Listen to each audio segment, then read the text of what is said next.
जैसलमेर का केंद्रीय बस अड्डा रात के 9 बजे एक अजीब सी उदासी और अनिश्चितता के माहौल में डूबा हुआ था। आसपास की दुकानें बंद थीं और दूर दूर तक फैले रेगिस्तान की खामोशी ने शहर के शोर को पूरी तरह से निगल लिया था। आसमान पर तारे अपनी पूरी आभा बिखेर रहे थे, लेकिन नीचे जमीन पर एक गहरा अज्ञात अंधेरा छाया हुआ था। ये वो रात थी जब हर यात्री अपनी मंजिल के लिए निकलता था, लेकिन इस बार मंजिल से पहले एक ऐसा पड़ाव आने वाला था जिसने किस्मत को हमेशा के लिए बदल दिया।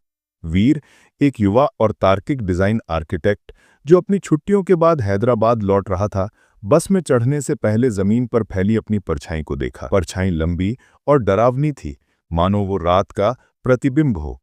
उसने खुद को दिलासा दिया कि वो एक तर्कसंगत व्यक्ति है और ये सब महज थकान का नतीजा है।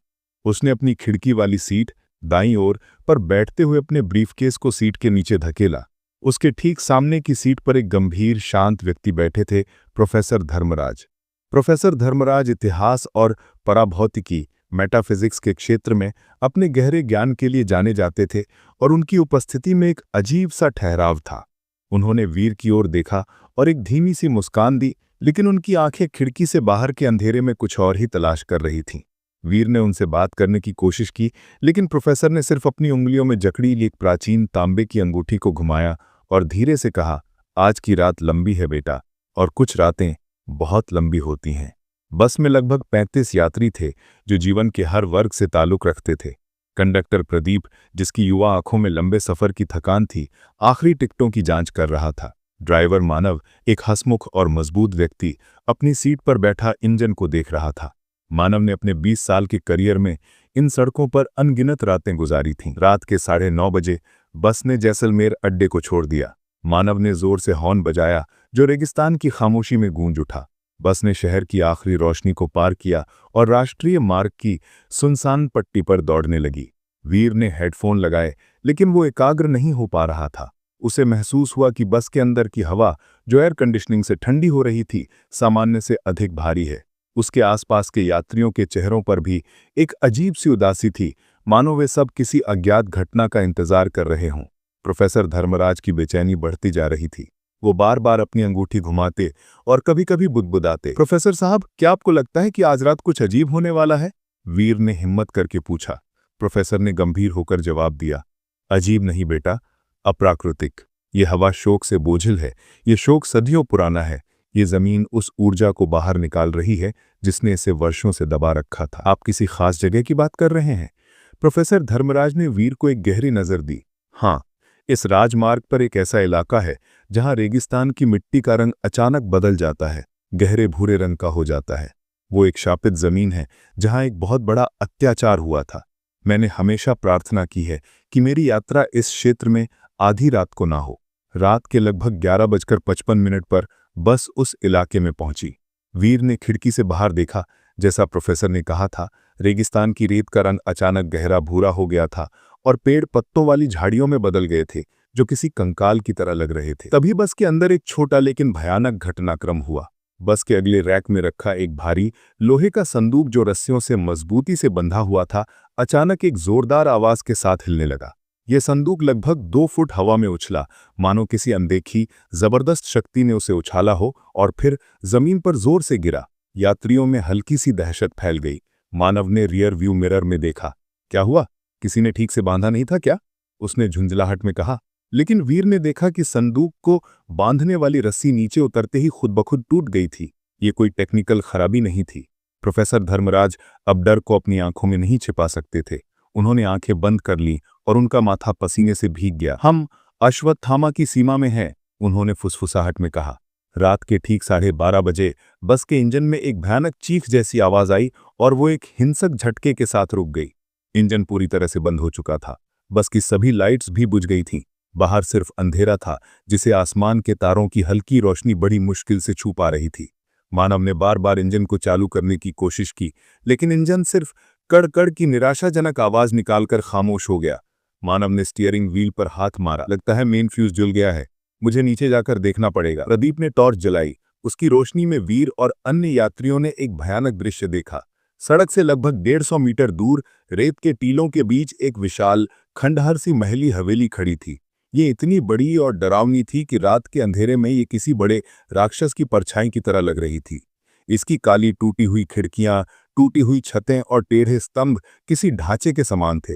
ये हवेली सदियों से वीरान पड़ी थी और इसका साया इस सुनसान रास्ते को और भी डरावना बना रहा था। प्रोफेसर धर्मराज उठे, उनके चेहरे पर पीलापन था। ये अश्वत्थामा हवेली है। रानी मंदाकिनी की आत्मा यहाँ शापित है। ये एक ऐसी आत्मा है जिसे ना शांति मिली है और ना ही मुक्ति। मानव ने इंजन का बोनट खोला। वो प्रोफेशनल था, लेकिन उसके चेहरे पर भी डर साफ झलक रहा था। प्रोफेसर साहब, ये जो भी है, हम बिना इंजन ठीक किए सुबह तक यहीं रहेंगे। हमें देखना होगा। प्रदीप टॉर्च लेकर उसके पीछे पीछे चला। मानव और प्रदीप जैसे ही इंजन की जांच करने लगे, हवेली के अंदर से वो आवाज आई। ये एक पतली, तेज, हिंसक चीख थी। ये केवल दर्द नहीं, ये सदियों के घोर अत्याचार, क्रोध और पीड़ा का इजहार था। चीख इतनी तीव्र थी कि वीर को लगा कि उसके कान का पर्दा फट जाएगा। बस के अंदर शीशे टूटने का भ्रम पैदा हो गया। चीख सुनकर मानव और प्रदीप सहम गए। वे पलटकर हवेली के प्रवेश द्वार की ओर देखने लगे। प्रोफेसर धर्मराज ने बस के अंदर से चीख कर कहा, मत जाओ, वापस आओ, ये हमें ले जाएगी। लेकिन मानव और प्रदीप मानो किसी अदृश्य जादू के वश में हों, हवेली के दरवाजे की ओर बढ़ने लगे। उन्होंने इंजन और बस को पीछे छोड़ दिया। वे टॉर्च की रोशनी में हवेली के काले साए की ओर बढ़े और जैसे ही वे टूटे हुए गेट से गुजरे, उनकी टॉर्च की रोशनी एक साथ बुझ गई। मानव, प्रदीप, वीर ने चीखा और दरवाजे को जोर से हिलाया, लेकिन दरवाजा जाम था। उसने खिड़की से बाहर देखा। अंधेरा अब और गहरा हो गया था और जहां मानव और प्रदीप थे, वहां सिर्फ खाली जगह थी। बस के अंदर यात्री दहशत में चीख रहे थे, महिलाएं रो रही थीं, बच्चे भी सहमे हुए थे। तभी वो हुआ जिसने हर तर्क को तोड़ दिया। बस का इंजन, जो पूरी तरह से मृत था, अचानक एक भयानक गड़गड़ाहट के साथ चालू हो गया। बस के अंदर सभी यात्री हक्के बक्के रह गए। वीर तेजी से ड्राइवर की सीट की ओर बढ़ा। सीट खाली थी, स्टीयरिंग व्हील पर कोई नहीं था, फिर भी इंजन पूरी ताकत से चल रहा था। प्रोफेसर धर्मराज ने वीर को पीछे खींच लिया। पीछे हट जाओ वीर, अब ये आत्मा का पहिया है। ये बस रानी मंदाकिनी के नियंत्रण में है। ये हमें वहीं ले जाएगी जहां उसे जाना है। इसका विरोध मत करो, वरना ये हमें भी अपने साथ ले जाएगी। बस धीरे धीरे आगे बढ़ने लगी, फिर रफ्तार पकड़ ली। ये सफर यात्रियों के लिए एक भयानक सपना था। वे एक खाली बस में, एक अनदेखे ड्राइवर के नियंत्रण में उस रास्ते पर आगे बढ़ रहे थे जिसका अंजाम किसी को मालूम नहीं था। वीर ने फिर से स्टीयरिंग व्हील को पकड़ने की कोशिश की ताकि बस को रोका जा सके। जैसे ही उसके हाथ ने स्टीयरिंग को छुआ, उसे लगा जैसे बिजली का झटका लगा हो। एक जबरदस्त अनदेखी ताकत ने उसके हाथ को झटक दिया और उसके हाथ पर एक भयानक बर्फ जैसी ठंडक महसूस हुई। प्रोफेसर धर्मराज ने वीर को मजबूती से थाम लिया। आत्मा का उद्देश्य हमें मारना नहीं है, बल्कि हमें अपने क्षेत्र से बाहर निकालना है ताकि हम उसका संदेश ले जा सकें। उसे मुक्ति चाहिए वीर। अगले 1.5 घंटे तक बस उसी अविश्वसनीय गति से चलती रही। ये किसी चमत्कार से कम नहीं था कि बस हर मोड़ और गड्ढे को पूरी सटीकता से पार कर रही थी। सुबह होने से ठीक पहले, जब दूर हैदराबाद शहर के बाहरी इलाकों की बिजली की रोशनी दिखाई देने लगी, बस अचानक रुक गई। इंजन बंद हो गया। ड्राइवर की सीट खाली थी और मानव या प्रदीप का कोई निशान नहीं था। यात्री तुरंत बस से बाहर भागे, अपनी जान बचाकर। वे सुरक्षित थे, लेकिन उनके दिलों में एक ऐसा जख्म था जो कभी नहीं भर सकता था। हैदराबाद पहुंचने के बाद वीर, प्रोफेसर धर्मराज और अन्य यात्रियों ने पुलिस और स्थानीय प्रशासन को घटना की सूचना दी। एक बस के अचानक गायब हो जाने वाले ड्राइवर और कंडक्टर की रिपोर्ट दर्ज की गई। अधिकारियों ने बस की पूरी जांच की, लेकिन कोई तार्किक या तकनीकी सबूत नहीं मिला। बस में किसी तरह की तोड़फोड़ नहीं थी और इंजन का अचानक चालू होना किसी भी यांत्रिक सिद्धांत के परे था। वीर अपने काम पर वापस आ गया, लेकिन वो पहले वाला व्यक्ति नहीं रहा। रात की वो घटना उसके दिमाग पर एक स्थायी निशान छोड़ गई थी। उसका डर एक तर्क रहित दहशत में बदल गया था। वो हर रात बिस्तर पर पसीना बहाता हुआ जागता था। हर रात जब वो सोने की कोशिश करता, तो वो भयानक चीख उसके कानों में गूंजती थी।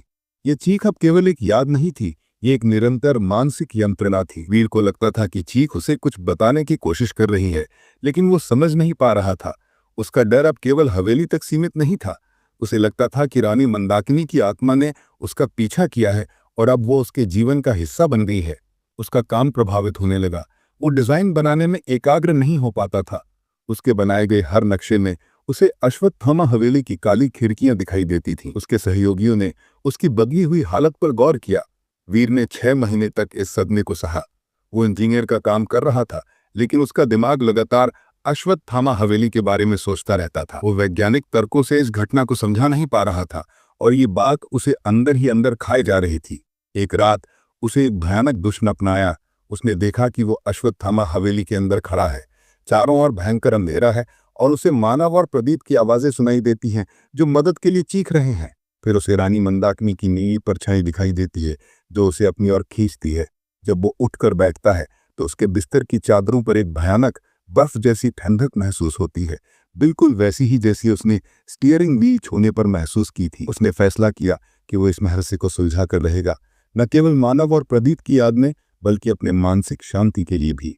वीर ने अपनी नौकरी से निश्चित काल की छुट्टी ले ली और प्रोफेसर धर्मराज से संपर्क किया। प्रोफेसर ने वीर के जुनून को समझा और उसे अपने रिसर्च लैब में आमंत्रित किया। वीर, अब तुम सिर्फ एक यात्री नहीं हो, तुम रानी मंदाकिनी की कहानी के गवाह हो। आत्मा ने तुम्हें चुना है। अब तुम्हें अश्वत्थामा यानी बेचैनी के इस श्राप को तोड़ने के लिए लड़ना होगा। लेकिन जब वीर ने उन्हें हवेली के ठीक स्थान, पत्थर के रंग और प्रोफेसर धर्मराज द्वारा बताई गई कुछ ऐतिहासिक जानकारियों का हवाला दिया तो डॉक्टर सुप्रिया को आश्चर्य हुआ। उन्होंने स्वीकार किया कि उनकी शोध में ठाकुर इंद्रपाल सिंह और उनके परिवार द्वारा सत्ता के लिए किए गए एक काले समझौते का उल्लेख है। डॉक्टर सुप्रिया ने बताया, ठाकुर इंद्रपाल सिंह ने एक तांत्रिक से समझौता किया था जिसके तहत उनकी पीढ़ी की पहली विवाहित रानी को ताकत बनाए रखने के लिए बलि देनी थी। रानी मंदाकिनी को इस समझौते का पता चला और उन्होंने विरोध किया, जिसके परिणाम स्वरूप उनके लालची देवर ने तांत्रिकों की मदद से उन्हें अश्वत्थामा हवेली में बलिदान कर दिया। लेकिन बलि की प्रक्रिया में कुछ गलती हो गई और बजाय इसके कि वो ताकत का स्रोत बनती, वो एक शापित आत्मा बनकर हवेली में कैद हो गई। डॉक्टर सुप्रिया ने अभिलेखागार से पता लगाया कि इस शाप को तोड़ने वाला मुक्ति का मंत्र बीकानेर के एक पुराने बंद पड़े मठ के पुस्तकालय में सुरक्षित हो सकता है। ये मठ कई दशकों से वीरान पड़ा था और अब किसी को याद नहीं था। वीर और डॉक्टर सुप्रिया ने प्रोफेसर धर्मराज को पीछे छोड़कर बीकानेर का लंबा सफर शुरू किया। ये सफर केवल शारीरिक दूरी तय करने का नहीं था बल्कि ज्ञान और सच्चाई की खोज का था। बीकानेर पहुंचकर उन्हें वो मठ मिला। ये शहर के बाहरी इलाकों में एक वीरान पहाड़ी पर स्थित था। ये इतना प्राचीन था कि इसकी पत्थर की दीवारें समय के साथ टूटने लगी थीं। स्थानीय अधिकारियों की अनुमति से वे मठ के भूमिगत पुस्तकालय में प्रवेश कर पाए। पुस्तकालय में प्रवेश करते ही उन्हें एक अजीब सी गंध महसूस हुई। पुरानी किताबों, नमी, सड़ी हुई लकड़ी और समय की गंध। हजारों पांडुलिपियां जो दीमक और धूल के बीच रखी थीं, किसी भी पल बिखर सकती थीं। तलाश कई दिनों तक चली। वीर और डॉक्टर सुप्रिया ने दिन रात एक कर दिया। वीर ने अपने इंजीनियर के तेज दिमाग का उपयोग करते हुए पांडुलिपियों को वर्गीकृत किया, जबकि डॉक्टर सुप्रिया ने अपनी पुरातत्व की विशेषज्ञता का उपयोग करते हुए लिपि और कागज की उम्र से उनकी पहचान की। इसी दौरान उन्हें एक अप्रत्याशित चुनौती का सामना करना पड़ा। एक प्रतिद्वंदी इतिहासकार और प्राचीन वस्तुओं का संग्रहकर्ता डॉक्टर विजेंद्र को वीर और डॉक्टर सुप्रिया की खोज के बारे में पता चला। डॉक्टर विजेंद्र का मानना था कि गुप्त पांडुलिपि में कोई प्राचीन खजाना या काला जादू का राज छिपा है और वो उसे पहले हासिल करना चाहते थे। डॉक्टर विजेंद्र ने मठ के कर्मचारियों और स्थानीय अधिकारियों पर दबाव डालना शुरू कर दिया ताकि वीर और डॉक्टर सुप्रिया को काम करने से रोका जा सके। उन्होंने अफवाहें फैलाई कि वीर और डॉक्टर सुप्रिया केवल अवैध रूप से प्राचीन खजाने की चोरी करने आए हैं। वीर को अपनी तलाश जारी रखने के लिए डॉक्टर विजेंद्र से संघर्ष करना पड़ा। एक रात जब वीर अकेले मठ में काम कर रहा था तो डॉक्टर विजेंद्र के गुर्गों ने उसे डराने की कोशिश की। वीर ने हिम्मत नहीं हारी। उसने गुर्गों का सामना किया और उन्हें मठ से बाहर निकाल दिया। इस कश्मकश ने वीर के आंतरिक डर को आत्मविश्वास में बदल दिया। डॉक्टर सुप्रिया, जो अब वीर के पक्के इरादे से प्रभावित थीं, ने अपनी अभिलेखागार की समझ को चरम पर पहुंचाया। उन्होंने बताया कि गुप्त पांडुलिपि को किसी सामान्य तरीके से नहीं रखा गया होगा, इसे छिपाने के लिए तांत्रिक प्रतीकों का प्रयोग किया गया होगा। उन्होंने मठ की वास्तुकला का अध्ययन किया और उन्हें एक ऐसी दीवार मिली जिस पर एक अजीब सा तांत्रिक प्रतीक उत्कीर्ण था। वीर ने अपने आर्किटेक्ट के ज्ञान का उपयोग करते हुए अनुमान लगाया कि वो प्रतीक केवल देखने के लिए नहीं बल्कि एक यांत्रिक ताला है। वीर ने उस प्रतीक को दबाया और दीवार का एक हिस्सा धीरे से खुल गया, जिससे अंदर एक छोटी गुप्त कोठरी दिखाई दी। कोठरी के अंदर धूल से ढकी हुई एक छोटी चमड़े की अत्यंत प्राचीन जिल्द वाली किताब मिली। ये गुप्त पांडुलिपि थी। पांडुलिपि को वापस हैदराबाद लाकर प्रोफेसर धर्मराज की मदद से डॉक्टर सुप्रिया ने इसका अनुवाद शुरू किया। पांडुलिपि ने न केवल ठाकुर इंद्रपाल सिंह के काले समझौते की पुष्टि की बल्कि बलि की भयानक डिटेल्स भी बताईं। रानी मंदाकिनी को हत्या से पहले उनके पैरों को हवेली की जमीन में फंसा दिया गया था ताकि वो आसमान की ओर ना जा सके। पृथ्वी का बंधन। उनके मुंह को एक विशेष काले कपड़े से बांधा गया था ताकि उनकी आखिरी चीख, वायु का बंधन, हवेली के अंदर कैद हो जाए। और आखिर में उन्हें अग्नि से पवित्र करने की कोशिश की गई थी। अग्नि का बंधन। मुक्ति के मंत्र को पूरा करने और शाप को तोड़ने के लिए वीर को हवेली में 3 रातों तक 3 तत्वों की प्रतीकात्मक बलि देनी होगी। नंबर 1, पृथ्वी की बलि, खुदाई, हवेली की नींव से एक पत्थर हटाना। नंबर 2, वायु की बलि, स्वतंत्रता, रानी की आखिरी सांस से जुड़ा एक कपड़ा हवा में आजाद करना। नंबर 3, अग्नि की बलि, शुद्धि, ठाकुर परिवार की एक पवित्र निशानी को अग्नि में भस्म करना। पांडुलिपि में एक भयानक वार्निंग भी थी। मुक्ति की रस्म के दौरान आत्मा न केवल विरोध करेगी, बल्कि वो अपने गवाहों पर सबसे बड़े मनोवैज्ञानिक और शारीरिक हमले करेगी। इस दौरान कोई भी तार्किक व्यक्ति अपनी मानसिक शांति को खो देगा। केवल सच्ची हिम्मत और दया ही इसे पूरा कर सकती है। वीर जानता था कि ये अब सिर्फ एक तलाश नहीं थी, ये जीवन और मृत्यु की जंग थी। वीर, डॉक्टर सुप्रिया और प्रोफेसर धर्मराज अब पूरी तैयारी के साथ जैसलमेर की अश्वत्थामा हवेली पर लौटे। उन्होंने स्थानीय धार्मिक नेता, प्राचीन ग्रंथों के विशेषज्ञ संतोषी महाराज को रस्म के लिए तैयार किया। रात के मध्य में हवेली के मुख्य हॉल में रस्म शुरू हुई। संतोषी महाराज ने मुक्ति के मंत्र का पहला भाग, नंबर 1, पृथ्वी की रिहाई का मंत्र का पाठ करना शुरू किया। जैसे ही पृथ्वी की बलि का समय आया, वीर ने हवेली की नींव से एक प्राचीन काला पत्थर, जिसे पांडुलिपि में बंधन शिला कहा गया था, निकालने के लिए कुदाल उठाई। जैसे ही कुदाल ने पत्थर को छुआ, हवेली में एक जबरदस्त हिंसक कंपन शुरू हो गया। फर्श पर जोर जोर से दरारें पड़ने लगीं, जैसे जमीन खुद को वीर को निगलने की कोशिश कर रही हो। हवेली की आत्मा, रानी मंदाकिनी, अपनी कैद की जमीन की रक्षा कर रही थी। मानो किसी अनदेखे हाथ में वीर को धकेल दिया हो और वो फर्श पर गिर पड़ा। उसकी बाह पर एक गहरा कट लगा और खून बहने लगा। प्रोफेसर धर्मराज ने तुरंत उस खून को तांबे की लोटी में इकट्ठा किया, क्योंकि पांडुलिपि में लिखा था कि जैविक रक्त पृथ्वी के क्रोध को शांत कर सकता है।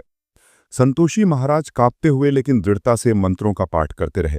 हवेली के अंदर भयानक ठंडक इतनी बढ़ गई कि वीर को लगा कि उसका खून जम जाएगा। रानी मंदाकिनी की भयानक चीख, जो उसने बस में सुनी थी, फिर से गूंज उठी। ये चीख इतनी तीव्र थी कि वीर को लगा कि उसकी हड्डियां टूट जाएंगी। वीर ने हिम्मत नहीं हारी। उसने चोट की परवाह किए बिना अपने खून से सने हाथ से बंधन शिला को जोर से उठाकर हवेली की नींव से हटा दिया। जैसे ही पत्थर हटा, कंपन रुक गया। चीख कम होकर एक फुसफुसाहट में बदल गई। वीर ने पसीना पोंछा। शारीरिक संघर्ष जीत लिया गया था, लेकिन पहली रात की थकान ने उन्हें लगभग तोड़ दिया था। दूसरी रात आत्मा ने मनोवैज्ञानिक हमला किया। रस्म का केंद्र वायु की बलि थी। रानी मंदाकिनी की एक पुरानी चुनरी, जो हवेली में मिली थी, को वायु की रिहाई के मंत्र के साथ हवा में आजाद करना। जैसे ही चुनरी को हवेली के गुंबद की ओर फेंका गया, माहौल पूरी तरह से शांत हो गया। लेकिन हर सदस्य पर एक गहरा मनोवैज्ञानिक हमला शुरू हो गया। वीर को लगा कि वो फिर से बस में है। उसे मानव और प्रदीप के चीखने की आवाजें सुनाई दे रही थीं, जो उसे इल्जाम दे रहे थे। तुमने हमें बचाया नहीं, तुम तार्किक के, लेकिन तुमने हमें छोड़ दिया। वीर को अपनी जिंदगी की सबसे बड़ी असफलताएं, पश्चाताप और डर याद आने लगे। उसका दिमाग उसे बता रहा था कि वो यहाँ असफल हो जाएगा और रानी की आत्मा उसे हमेशा के लिए अपना कैदी बना लेगी।